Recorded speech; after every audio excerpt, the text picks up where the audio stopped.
Un investisseur doit trouver des réalités que le marché n'a pas encore pricées. En 2010, le marché n'avait pas pricé la réalité du monopole des GAFA. En 2020, le marché n'avait pas pricé la réalité du BTC comme stockage de valeur pour les gens dotés d'un début de cerveau. Et en 2025, le marché n'a pas pricé que la France, c'est le Mexique. Et le Mexique façon Jalisco New Generation Cartel et pas façon Kanye Music et Kulum. You're welcome, act accordingly. Parce qu'on parlait d'investissement brièvement avant de démarrer Bah oui, bah oui. notre appel et se poser la question de où est-ce qu'il y a du rendement, où est-ce qu'il y a des réalités qui sont pas encore pricées. Et voilà, Non, non, mais c'est notre mot de vrai. départ.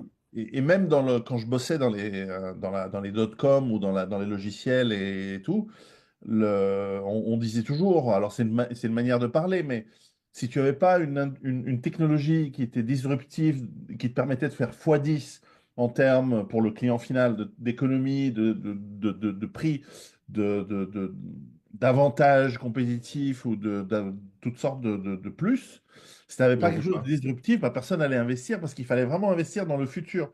Tu n'allais pas Ouais. investir dans quelque chose qui est incrémental, il fallait que ce soit disruptif. Je sais pas si c'est des mots français d'ailleurs. Si, Mais si, la disruption, c'est un mot qui a été qui a été adopté par la Macronie. c'est ça.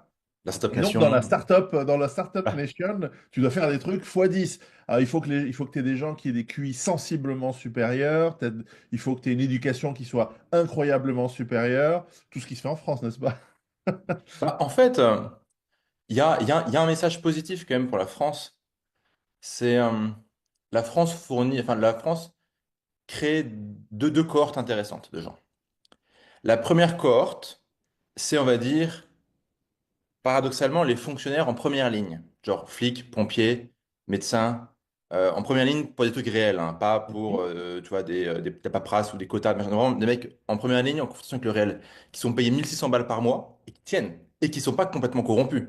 Parce qu'en fait, être aussi peu payé, surtout quand on regarde l'inflation, le salaire moyen, médian, etc., être aussi peu payé, en général, ça trigger finalement de la corruption. À fond, Et ils ouais. sont pas corrompus. En France, les gens sont pas corrompus. Enfin, les fonctionnaires sont.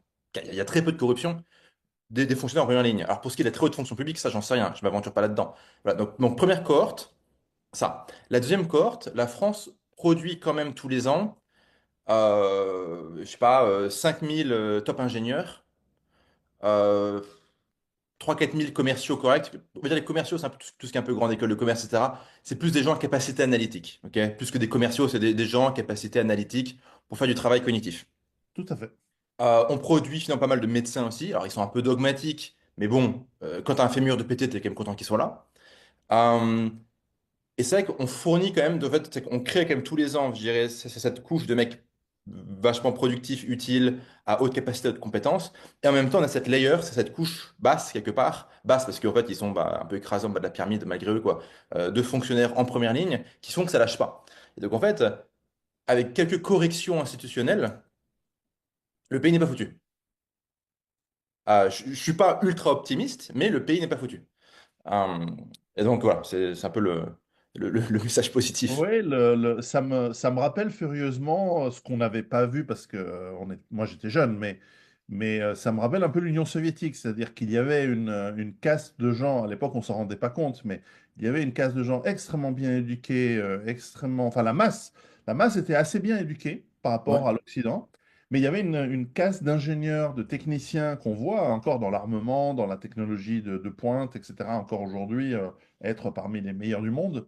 Mais l'avantage qu'a la France d'aujourd'hui par rapport à l'Union soviétique de l'époque qui s'est effondrée, c'est que la France a quand même une case potentiellement de gens corvéables à merci aussi dans le bas de gamme, enfin, en gros des esclaves. L'Union soviétique, ils étaient trop alcoolisés pour faire des esclaves et 70 ans de Je pense. communisme les avait fracassés mentalement, la caste du bas, quoi. Ok.